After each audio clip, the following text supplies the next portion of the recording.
The 65-inch Samsung S90F isn't just another OLED TV, it's a very special one, and quite possibly the last of its kind.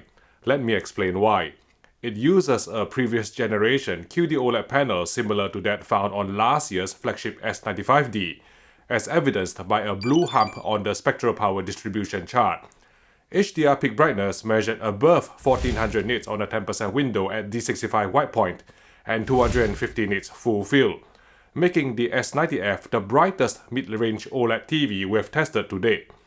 As with all Samsung televisions, the S90F adapted its HDR10 tone curve according to the maximum display mastering luminance or max DML metadata, while roll-off at 4000 nits occurred relatively late, resulting in some clipping of the brightest highlight detail. This is unlikely to affect most HDR content, since the majority of recent HDR titles are mastered to far more conservative peak brightness levels, tailored to accommodate the lowest common denominator across consumer displays. SDR color accuracy on our 65-inch S90F retail unit was very good after merely a 2-point white balance calibration, with no inaccuracies exceeding the humanly perceptible threshold of delta error 3 on this demanding color checker SG chart where 140 patches were measured, translating to cinematic and natural-looking colors in real-world SDR content. For displaying UHD HDR material, the QD-OLED panel on the 65 S90F provided a DCI-P3 color gamut coverage of 99.9% in UV terms, and a Rec 2020 coverage exceeding 90%. Together with a peak brightness above 1400 nits and the absence of white subpixels, this allowed the TV to achieve high color luminance, injecting tremendous impact to brightly saturated colors.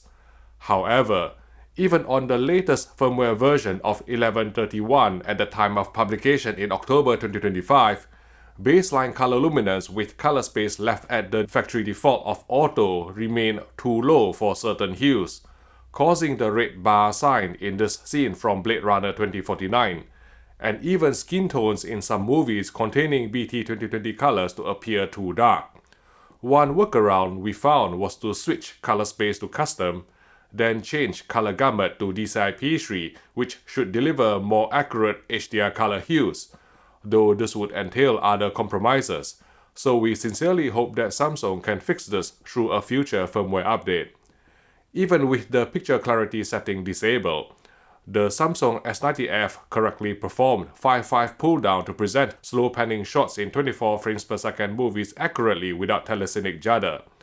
That said, as with most Samsung TVs, occasionally there would be a brief moment of frame skipping in 24p HDR films, especially when there's a significant luminance jump between scenes, most noticeable when a black screen is followed immediately by a slow-moving shot.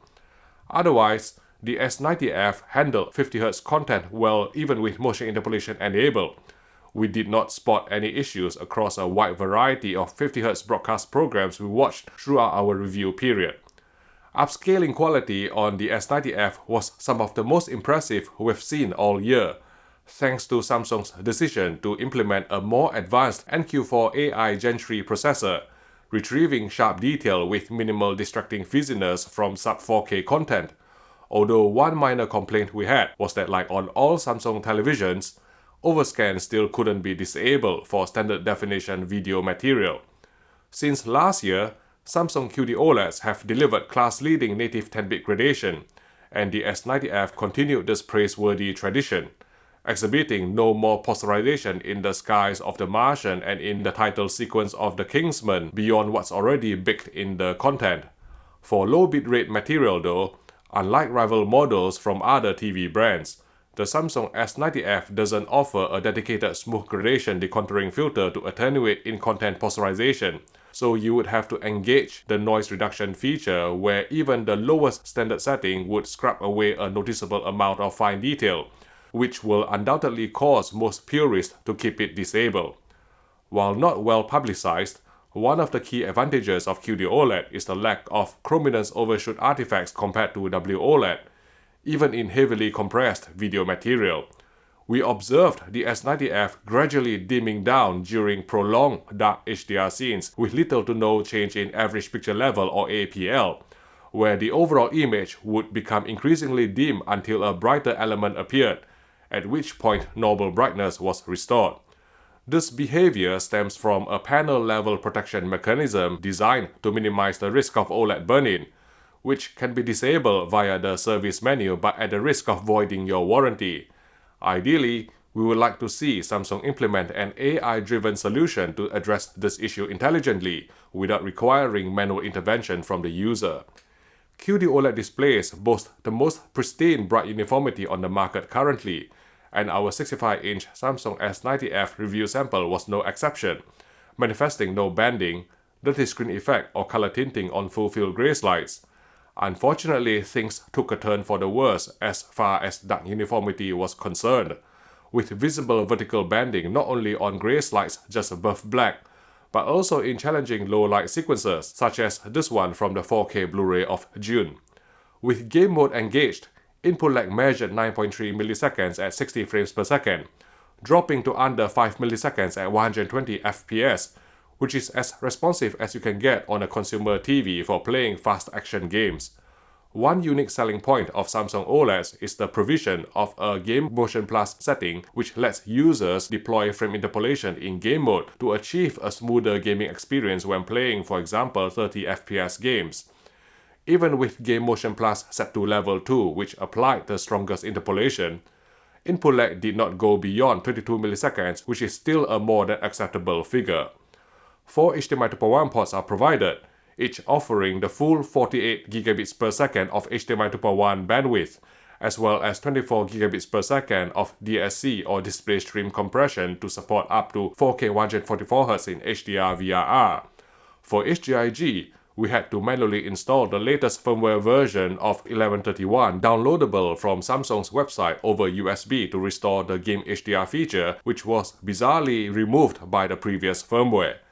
With Game HDR set to basic, the S90F hard-clipped at 1200 nits for both maximum tone map luminance and maximum full-frame tone map luminance, paving the way for an impactful HDR experience in HDRG-compliant games without being subjected to double tone mapping. Although we still spotted some minor clipping of bright highlight detail during actual gameplay, possibly caused by the slightly over-brightened EOTF tracking at the top end. Similar to all consumer OLED displays we've tested, some VRR flicker was inevitable in a handful of VRR games during more sedate scenes and on static menus. While the Samsung S90F doesn't support Dolby Vision and therefore can't run games in Dolby Vision, it's hardly an issue. Most Dolby Vision TVs almost always suffer from noticeably over-brightened PQ-EOTF tracking in Dolby Vision game mode by default, and native Dolby Vision game titles remain severely limited. 444 chroma was fully reproduced in PC mode, and native 10-bit gradation was good judging from this gray ramp pattern in the Display HDR app. The integrated 2.1 speakers on the S90F sounded slightly more balanced than many other high-end Samsung OLEDs we have heard, delivering adequate bass as well as pleasant mids and highs to satisfy casual viewing. The 65-inch Samsung S90F QD-OLED suppressed reflections impressively well, but owing to the lack of a polarizer in the QD-OLED panel, the screen would turn gray, particularly when hit by direct light, making careful positioning within your viewing environment essential for optimal image quality. With rumors circulating that Samsung will implement its glare-free matte coating across its entire OLED TV range next year, the S90F may be your last chance to buy a glossy OLED model from the South Korean brand. Let's sum up. If you are looking for a TV that delivers outstanding picture quality, the 65-inch Samsung S90F may well be the smartest purchase this year. It features a QD-OLED panel which brings class-leading screen uniformity, cleaner near-black handling without flashing artifacts, wide viewing angles without off-axis tinting, and high color luminance without white subpixel dilution. With peak brightness exceeding 1400 nits on a 10% window at D65 white point, the Samsung S95F is comfortably the brightest mid-range OLED TV we've tested so far. Its glossy screen finish, full bandwidth 48 gigabits per second HDMI 2.1 ports without the limitations of a one-connect box, and of course its more accessible price point may make it a more compelling choice for many viewers than the flagship S95F. For these reasons, the 65-inch Samsung S90F earns our highly recommended award. Of course, no TV is perfect, and shortcomings on the Samsung S90F include the occasional frame skipping during certain 24p HDR scenes, mediocre dark uniformity on our review unit, not to mention the ongoing omission of Dolby Vision support. And one important detail to be aware of, particularly for viewers in the UK and many other regions, is that only the 65-inch version of the S90F is equipped with a highly sought-after QD-OLED panel, whereas all other screen sizes in the range utilize a WOLED EX panel instead. If you are undecided about which OLED to buy, one place where you can get good advice is at Richer Sounds, a trusted British AV retailer with more than 50 stores in the UK, who provides 6 years warranty on the vast majority of TVs if you join the company's VIP club. You will get the best deals through cheaper VIP exclusive in-store-only prices, complimentary gifts or freebies, so go visit your local Richer Sounds store or call telesales for your next TV purchase. Thanks again for your support. Now, the 65-inch Samsung S90F may well be the brightest mid-range OLED we've tested this year, but Samsung already has its sight set beyond OLED. The company's ultra-premium micro-RGB TV promises even higher brightness and zero risk of burn-in, and you can learn more about it in my first look video you can watch by clicking here.